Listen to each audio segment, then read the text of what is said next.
Before we get started, if you're enjoying this content, you can do us a favor by subscribing to our YouTube channel and ringing the bell. That'll let the algorithm know that you like this content and it will help us produce more.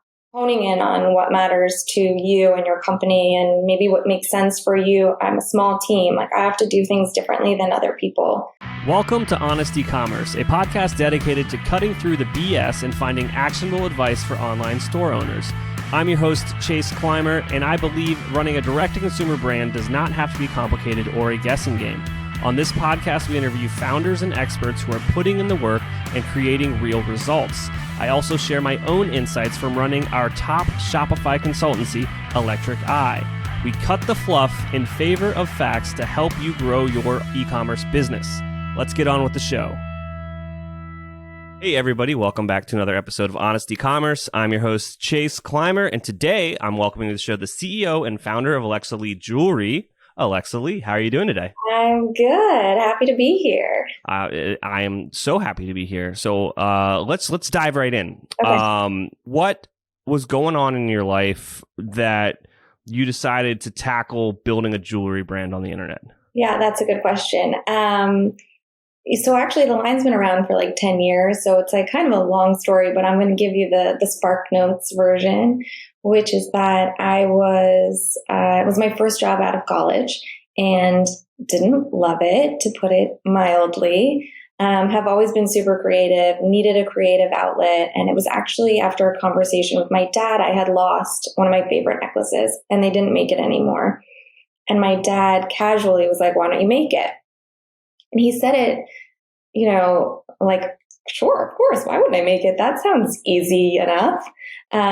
Which sort of set me on this journey of, during my lunch break, I would go to the Diamond District in New York, kind of knock on people's doors trying to get this idea made, which then turned into a collection of necklaces, which I was really predominantly selling to friends and family, which actually made me launch the website. Because I was like, I really got to get out of this friends and family rate that I'm offering. I need to hit a broader audience, and decided to launch a website. And at that point, was looking for another job that would enable me to spend a little more time on the jewelry line.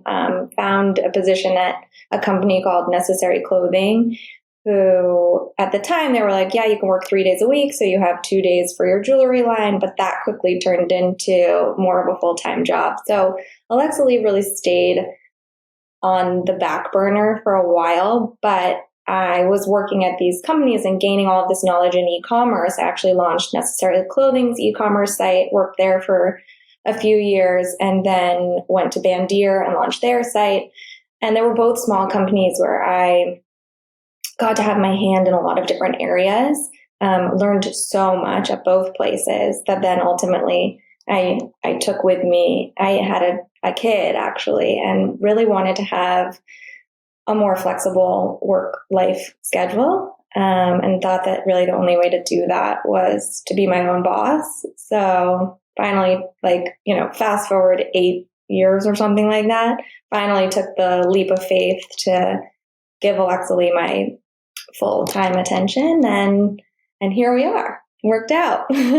Absolutely. All right. So I got a few questions there. The first being is what was the, timeline between this, your dad planning this idea, why don't you just go make it, and launching a website? Yeah, long, 4 years, especially because it really was, it was a lunch break thing, I only had so much time in the day. I think probably you could do that much faster had you really given it your full attention, but I didn't have the luxury of not having an income.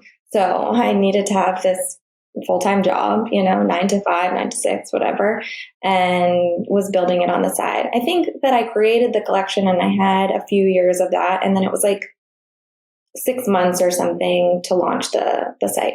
So you had the site kind of as just the side hustle while you were gaining all these skills from working in e-commerce. Would you say that is a smart path for other aspiring entrepreneurs to consider, is to cut your teeth learning on another person's dime? I mean, kind of, it worked out really well. especially if you're at companies that give you a lot of leg room and include you in a lot. Like, I think if I were at bigger corporations, I would have a very specific job that, I would only learn this like one thing. But because I was at smaller companies that your hands were in a lot of different areas, and also really luckily had bosses that gave me a lot of trust and a lot of ownership of different areas. So yeah, I ultimately got to learn a lot on their dime. I owe them a lot. Well, I mean, you also helped them produce a lot of results on their end. So I don't think that anyone got the short end of the stick on that deal. I agree with that very much. I was like, you know what? I'm making a lot of people a lot of money. Maybe I should try making myself some money, So how long was it from like, the first collection to diving in, quote unquote, full time on the brand? That was a lot of years too, actually, because I really became super passionate about e-commerce. I loved working at Necessary Clothing because they included me in so much. I felt a great sense of ownership over the company and what we were doing. And it was like my baby. I felt really passionate about it. I was there for 4 years. And at Bandier, I was there for 2. So it was both companies. I felt, I was like all in. I really didn't want to actually leave to do my own thing. I felt like part of, I was part of it. I really felt, like I said, a sense of ownership. So I was happy to have Alexa Leigh on the side. It really just came from a lifestyle that I needed to make the jump. Absolutely. I guess what I'm like flirting with here is just kind of trying to point out to the listeners, like, it's a long time. Your overnight success took 10 years. Totally. I think it really very much so. So you're diving all in on the brand.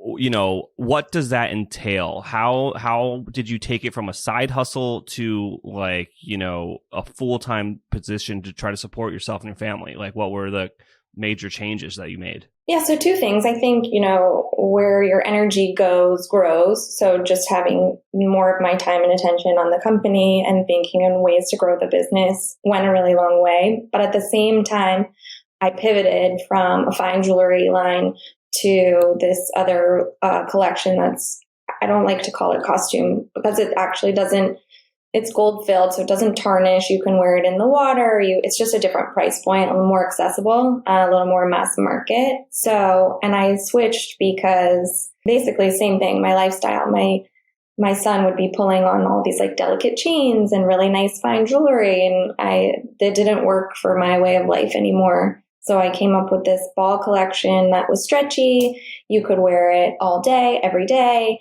bath time. That, it didn't matter.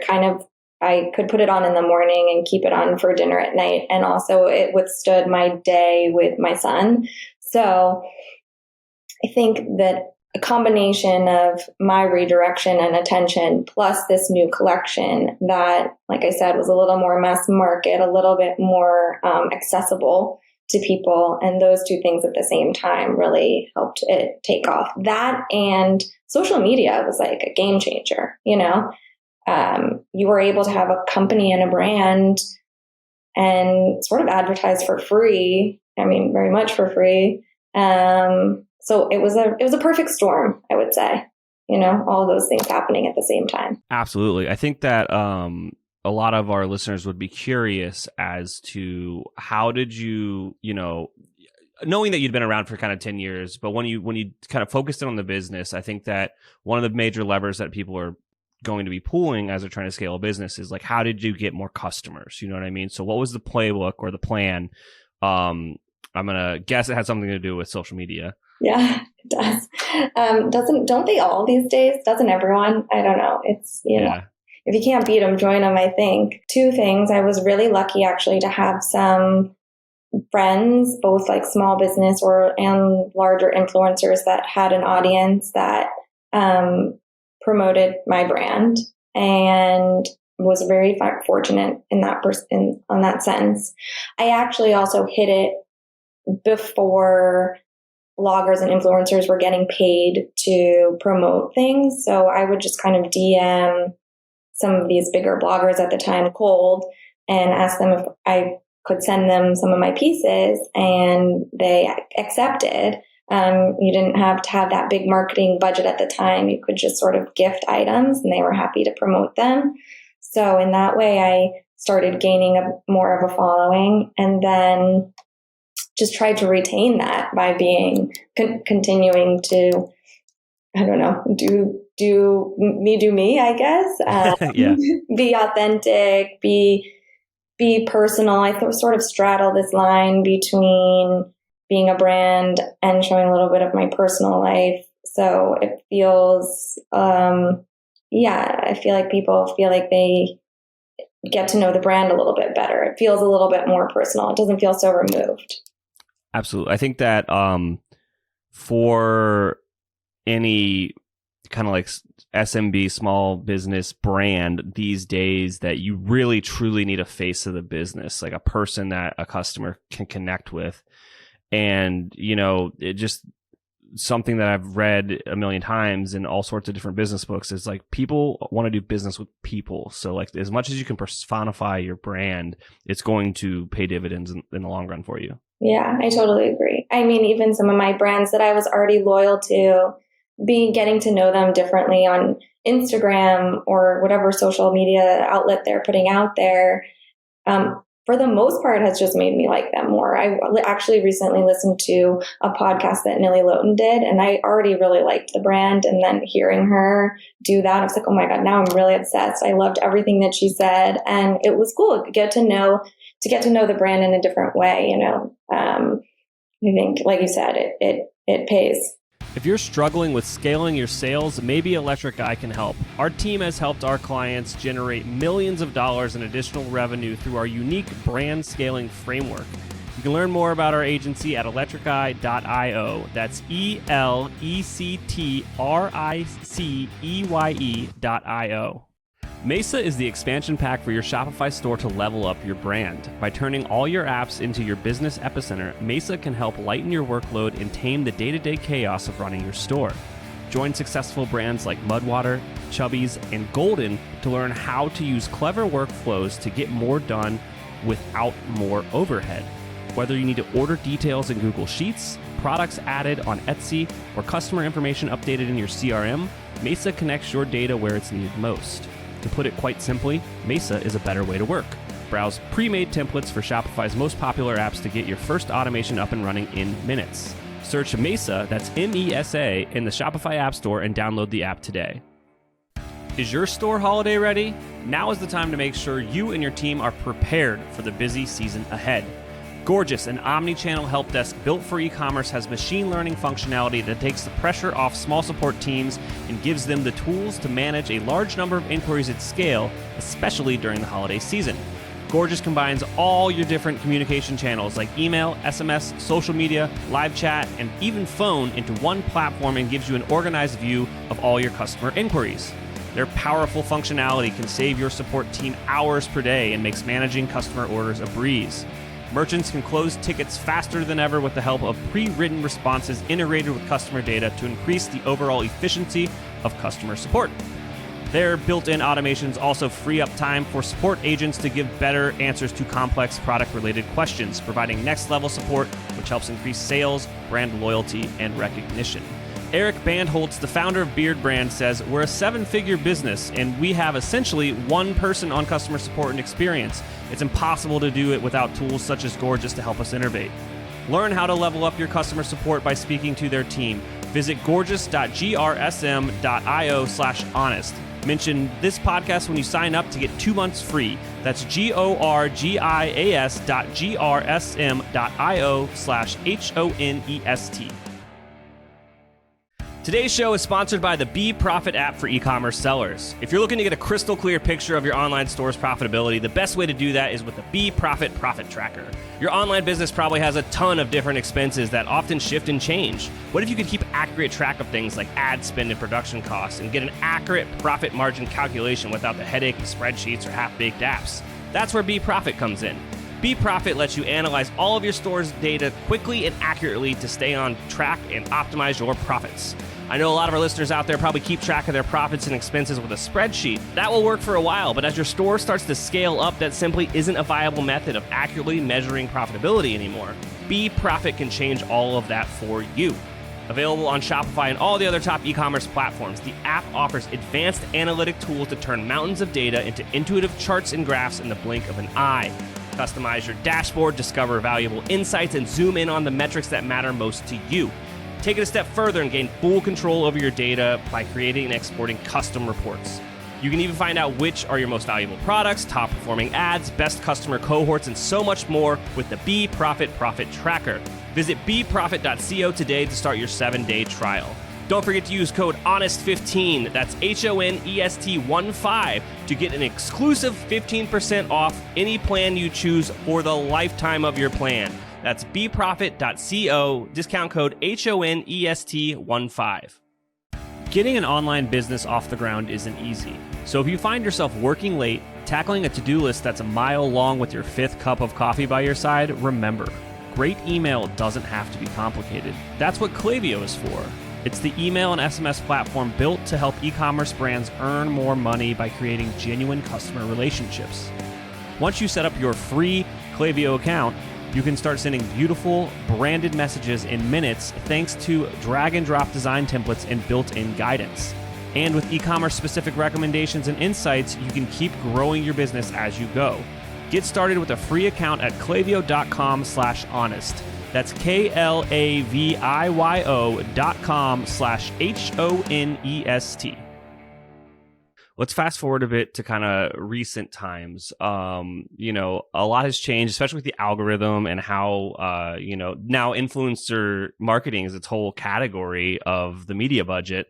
So how are things going these days? I mean, you don't have to give me the playbook, but whatever you can kind of share on, how you guys are still trying to kind of stay top of mind for your customers, acquire new customers. Yeah. Super, super tricky, and definitely something that I'm thinking about or talking about on a daily basis, especially with the algorithm changing, like you said. For the most part, I just try to make sure that I kind of like keep blinders on. I don't want to so much look at what other people are doing and have it influence my decisions. So I try to stay true to our brand, to us, what we're doing well, and put out content that feels really authentic to us and feels true and normal and accessible. One of the other things that we've done that worked sort of, again, unintentionally, it was just felt authentic to us. I don't think you can get away with it now, and so I'm going to say it, but it was a hashtag that I started, which was "Show Me Your Balls."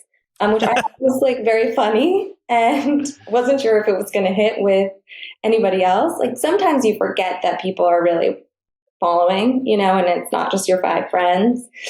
And actually that UGC went viral and a lot of people were really excited to show me their balls. And so I didn't so much need that big influencer marketing as much as these small, one-offs that, everyone has 200, 500, 1,000 followers. And if they posted it and hashtagged it, I would share it. And it ended up, I think, helping spread the word pretty fast. Oh, yeah, that's amazing. You can never plan to go viral, but when it does, it's amazing. Yeah. I always like to follow up to kind of those virality moments with like, did you have like the inventory to support this major unexpected influx of business? Oh my gosh. You know what? Inventory, I think, is always a challenge, no matter what, influx or not. My sister and my sister was one of my first hires, and we laughed because like one of the first things we did was our Black Friday sale. We had everything with no inventory behind it. We just let everything like, as many as we could sell, we could sell. We didn't realize like what that day was going to look like. And that was a mistake. I will tell people out there, if you're listening, don't do that. Put inventory in stock. We way oversold and then scrambled to the point where I was like, I think I'm going to have to turn off the website. I think I'm going to have to say like, be back in a month, because we were just scrambling to keep up. No, I don't know that you can plan for those things. We're lucky that we were able to pivot and get creative, and nobody waited too long for their orders, because I think customer service is super important. But I think we maybe sent a few emails out like, here's 15% off. We're sorry for the delay, coming soon. You do the best you can. Absolutely. I think that, in those moments, it's like you're either going to win a customer for life or lose them very quickly, just depending on how you choose to handle the situation. Totally. Now, is there anything that I forgot to ask you that you think might resonate with our audience? No, I think that's a really good question. I don't know. Generally speaking, just for anybody listening, I would say to just go with your gut. I always feel like that has never led me astray. Sometimes if you're looking around and trying to just replicate what someone else is doing or do what everyone else is doing, it doesn't necessarily make sense for your business. So an example of that would be up 2 years ago, Black Friday. We were leading up to Black Friday, and we were not that organized. I mean, we tried to be organized, but we were planning like a month out, not like 6 months out. And I was a little frustrated with the fact that we were going to be working on Thanksgiving and Black Friday. And I was like, what's the point? I mean, isn't the point of owning your own company so that you don't have to do this kind of stuff? I wanted to be present with my kids. I just wanted to enjoy the holiday weekend. So I decided to suggest to the team that we do it early. And we didn't have to compete with these like big advertising dollars out there, doing ads on the same day as everyone else or appearing in your inbox at the same day as everyone else. We did it, I think, a month early, not just like a few days early. We came up with our own holiday, and that made sense for us.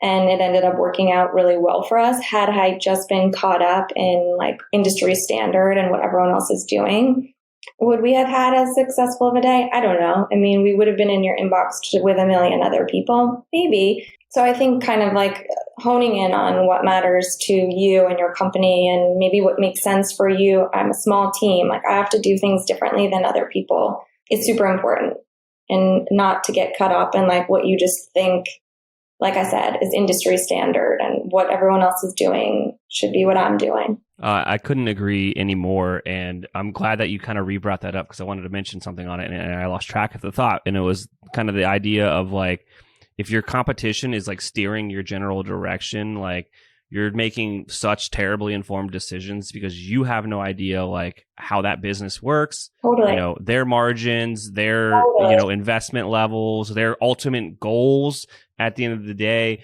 And that comes down to like decisions you make around marketing, around pricing, around bundling. Like just because your competition does it doesn't mean it's like a good idea for you to just clone it without like researching whether or not it works for your business.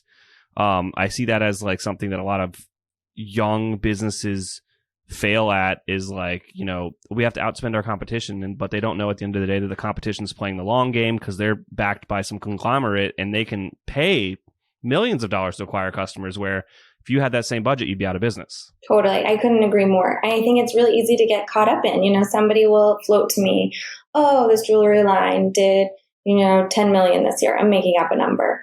Well, I don't know. Did they spend 9 million in marketing? Like, I don't know. It doesn't, there's a lot more detail and backstory and like you said, their long game may be different than mine. I find it pretty important it's good to know what's going on around you, but not for it necessarily to influence your direction or for you to be doing the same thing, carbon copying what someone else is doing. Because I think that instead of influencing what you're doing, inspiring something that you could be doing, like those are two different ways to approach the situation. Yeah. But yeah, I think that every company out there puts on the best front ever, because they can't tell the truth to they have to tell the truth to their investors, because that's fraud, but they have to put on a good face for their customers as well and the general public for PR and all that stuff. So you're not going to really ever know the true story of what your competition's doing. So just like always kind of keep that in mind and take it with a grain of salt, whatever the heck they're up to that may or may not be a good idea for your business. Yeah, I couldn't agree more. Awesome. Alexa, if someone's like curious about the products and they want to go check them out, where should they go? Come to alexaleigh.com, and that's Leigh. Come here first, I would say, but we're also sold in boutiques like across the country and some other websites.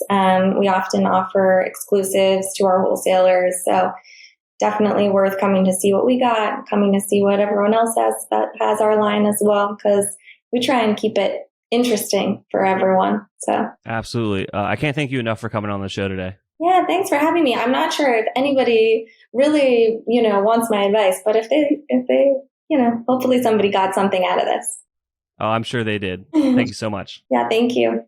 All right. I can't thank our guests enough for coming on the show and sharing their knowledge and journey with us. We've got a lot to think about and potentially add into our own business. You can find all the links in the show notes. Make sure you head over to honestecommerce.co to check out all of the other amazing content that we have. Make sure you subscribe, leave a review, and obviously, if you're thinking about growing your business, check out our agency at electriceye.io. Until next time.